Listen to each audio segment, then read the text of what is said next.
We're talking College Football 26, the second installment of EA's rebirth of the college football games, is going to be releasing tomorrow. If you had early access, that started on Monday. So today is the third and final day of that 3-day early access for pre-orders.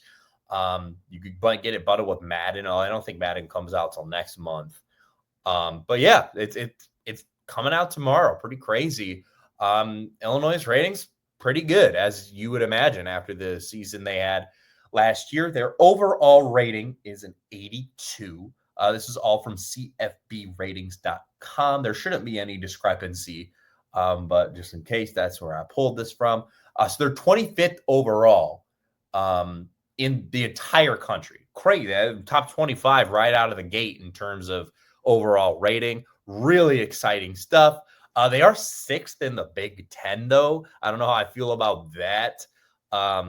Crazy at the Big Ten is 6 teams in the top 25. Ohio State is ranked 3rd at 88 overall. Penn State is 4th, also 88 overall. Oregon is 9th, 86 overall. Then you got Michigan at 15, 85 overall. Indiana 18th at 85 overall as well. Now that I take a look at those teams, I do think that's fair. I mean, OSU, PSU, Oregon, there's no doubt that those teams are going to be better than Illinois, right? I'm not surprised about that. Michigan and Indiana are a little interesting, but Michigan really reloaded this offseason. So I think that's fair. I don't know if 85 is proper rating, but I still do think they should at least be higher than that 82 that Illinois has got. I mean, it would be like an 83, 84. It's hard to tell because, they got a freshman quarterback coming in. I guess that's fair. At first, when I saw that, I was a little, but they have had a really good offseason. So I'll give them that, right? Because Illinois hasn't made a lot of changes to their actual starting rotation. And Indiana, again, I still believe that Illinois can win that game at Indiana, that Illinois is the better team, right? And Indiana just didn't really play anybody. But you got to give them credit, and it would be really hard to rank Illinois ahead of Indiana as well from the perspective from a neutral perspective, right? Like looking at a team that made the playoff last year, there's just not really a question because Indiana has a lot of returning players as well. So I guess that's fair. A 6th in the Big Ten doesn't sound great, but 25th overall is pretty great. It's just the Big Ten is just stacked. That's how it is. Their offense is at 85. They are not top 25 in offense, unfortunately. Defense, they are 86. How did these ratings? How are they? See, I don't understand how Illinois is 82 overall. Their offense is 85 and their defense is 86. That doesn't make sense to me how you get that average. But if someone knows more about how they actually do these ratings, please let me know. A genuine question. I'm not trying to hate or anything. I'm genuinely curious how they determine that. So that defense at 86 though is 18th overall. So really, ratings guys are really loving their defense. And then special teams is an 83. So there's not much to say there. Maybe their prestige ranking is what is bringing them down a little bit. I think they don't have a bad prestige ranking. Prestige, for those of you who don't know, is it's out of 5 stars. It's basically ranking the school's reputation and then kind of where they're at now. It's a combination of a few different things. So Illinois has a 3.5 out of 5. So it's slightly above average. Average would be a 3. So decent rotation or decent reputation. They do have a decent rotation, but not the word I was looking for. Decent reputation, but so for example, Alabama, right, is usually the first team that people think of when they think of college football and a prestigious program. So they're a 5 out of 5, right? So on that scale, Illinois is at 3.5, which is just above average. Maybe that's what's bringing them down, but I don't think that should necessarily bring them down. I think a rating like that shouldn't really help them or hurt them. Someone please let me know why we're 82 overall if all 3 of our stats are higher than that and our prestige is average. The highest rated players. I'm going to give you all a top 15 because there are 16 players that are above 80 overall, which is very good. There are 3 that are above 90 as well, including Gabe Yakus, who is the 44th overall ranked player in the entire game at 92 overall. How about that? He's got 95 awareness. He's got 97 injury. That means like avoiding injuries. And then he's got 95 stamina, 93 strength. Really good stuff. We got 290 overalls as well to round it out. We got Xavier Scott in the secondary. 93 acceleration, 93 stamina, 92 injury with a notable stats on him.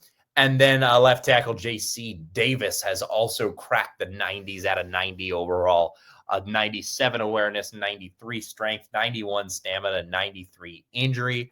The rest of them I'm not going to go into full, like you don't need to hear me say that for 15 guys. But just for those 90s, I want to especially shout out those stats that are really up there, especially like those 97s, man. Awesome. 4th is Luke Altmaier. He's 89 overall. 5th, Matthew Bailey at 88. 6th is Aiden Lawfrey at 86. I really like to see that rating. I think that's a really good rating for him. I'm just kind of surprised that the ratings guys, there's probably an official term for it, but I don't know their actual like position. I'm surprised the ratings guys like gave him that rating though, just because he didn't play as much as he wasn't like a true starter, right? They definitely had a timeshare going on there with him and McCray last year. So I'm really good to see him at 86 though. I think that's fair personally because he did great when he was on the field. 7th is center Josh Kreutz. He's 85. Then we got Torrey Cox. He's an 85 as well. 9th is Caden Fagan coming in at 84. Like to see that after missing last year with injury. Then you got Josh Getsky at left guard, 84. 11th is Miles Scott. He's an 83. Hudson Clement comes in number 12 at 82. So that's pretty nice to see one of our key transfers who's going to get a lot of playing time up there in the top 15. Then Dylan Royzik is going to be 82 overall as well. He's 13th. And then we got a couple 80s to round it out. You got Tanner Arkin, 14th. Melvin Priestley is 15th at right tackle.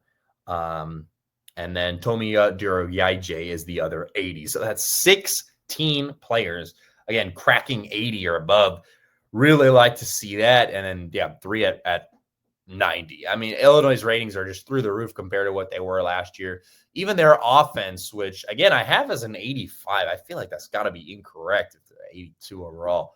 But they were 75 in last year's game on offense. So just so much improvement all around.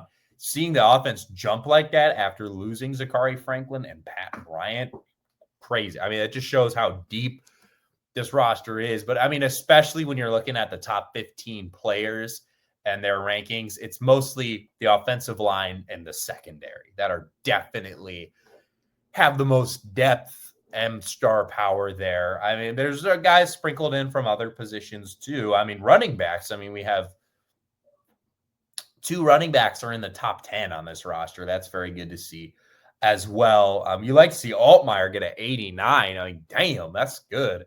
I mean, again, his experience is what makes him such an X factor, as it does for most of these players.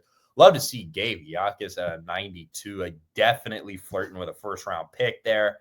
I mentioned this earlier, but I'm really excited to see Hudson Clement on that list as well. At 82 overall, he is their top receiver on that roster, which is not surprising, but it's just good to see him up there, right? Because he's kind of a wild card compared to all these other guys. Like literally, all these other guys were on the team last year, so good to see them all get a ratings boost. Pretty much all of them. I mean, the whole roster is ranked a lot higher than they were at the start of last year.